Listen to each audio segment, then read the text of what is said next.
नमस्कार, स्वागत है आपका। न्यूज कोड देख रहे हैं आप और मैं हूं आपके साथ लता। बद्रीनाथ और बंगलौर विधानसभा सीट के उपचुनाव नतीजों के बाद अब जो है केदारनाथ विधानसभा उपचुनाव पर सबकी निगाहें टिकी हुई हैं। इसके परिणाम पर नजर है। बीजेपी के लिए यकीनन केदारनाथ उपचुनाव प्रतिष्ठा का प्रश्न हो। कांग्रेस इस चुनाव में निश्चित तौर पर यह हो सकता है कि उलटफेर कर सकती है। हालांकि इस बार जो है केदारनाथ विधानसभा जो उपचुनाव हुआ है, दरअसल वो 57% के करीब हुआ। 8.8% मतदान कम हुए।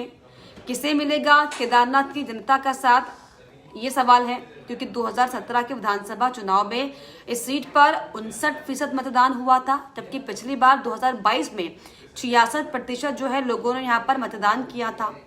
उपचुनाव में हालांकि इस बार लोगों ने लगभग 9% कम वोट किए हैं और इतिहास गवाह है इस बात का कि कम वोटिंग होने पर बीजेपी को ज्यादा नुकसान उठाना पड़ा है। सत्ताधारी पार्टी से जनता वैसे भी जो है अधिकतर असंतुष्ट दिखाई पड़ती है, नाराज दिखाई पड़ती है और केदार घाटी में भी जनता इस बार यात्रा से लेकर तमाम कारणों से नाराज दिखी है। इसका असर क्या चुनाव के नतीजों पर पड़ सकता है?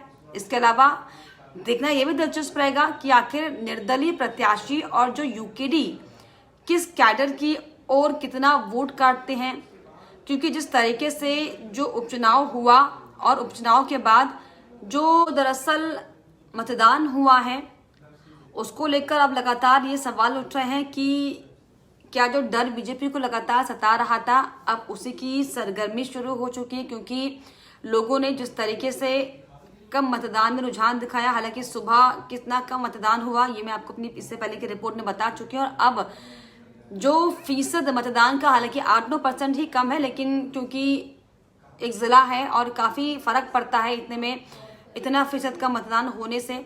और जिस तरीके से यूकेडी और जो अन्य निर्दलीय चेहरे हैं क्या वो भी वोट काटने का काम करेंगे? ऐसे में हालांकि काउंटडाउन जो है परिणामों को लेकर शुरू हो चुका है, लेकिन क्या दिमाग में छटपटाहट आपके हो रही है कि जो चुनाव हुआ है कल जिस तरीके से जो वोट प्रतिशत रहा, कई गांव ने जो है चुनाव का बहिष्कार भी किया, और क्या वोटिंग कम होने का ही डर था?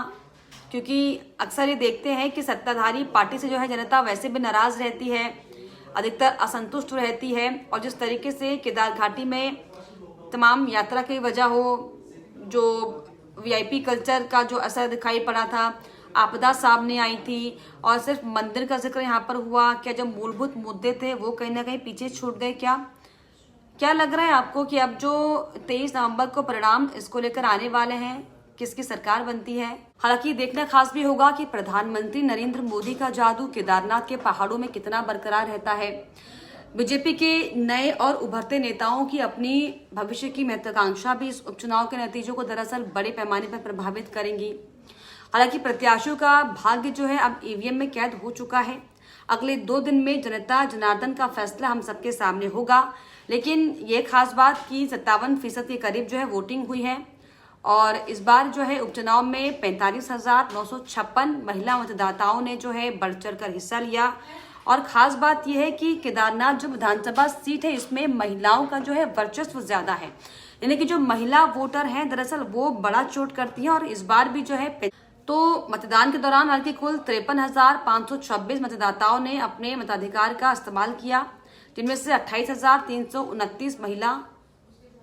तो हालांकि महिलाओं ने जो है बढ़ चढ़कर इसमें हिस्सा तो लिया है, लेकिन अब भी देखने वाली बात होगी कि क्या पीएम नरेंद्र मोदी की प्रतिष्ठा और साख दांव पर लगी इस सीट पर आखिर 23 नवंबर को हालांकि क्या परिणाम सामने आते हैं। लेकिन अब आपको क्या लग रहा है, क्योंकि चाहे बीजेपी हो, चाहे कांग्रेस हो, चाहे तमाम अन्य पार्टियां हो, जो है पूरी कोशिश की गई जनता को रुझाने की, और अंतिम दौर तक बीजेपी ने कोशिश की। किस तरीके से आशा नौटियाल मंच पर जो है आंसू बहाते दिखाई पड़ी थी, लेकिन क्या उन आंसुओं का असर इस बार होने वाला है? क्या मनोज रावत जो फील्ड पर जाकर लोगों से बात कर रहे थे, बार बार जो है केदारनाथ मंदिर को लेकर बीजेपी पर आरोप लगा रहे थे, क्या उनके लगाए आरोपों का असर जनता में होगा? हालांकि आपको क्या लगता है अब क्या परिणाम केदारनाथ में हुए विधानसभा चुनाव उपचुनाव को लेकर आ सकता है? हमें कमेंट बॉक्स में जरूर लिखिएगा। इसके अलावा हमारे चैनल को लाइक, शेयर एंड सब्सक्राइब करना भी ना भूलें।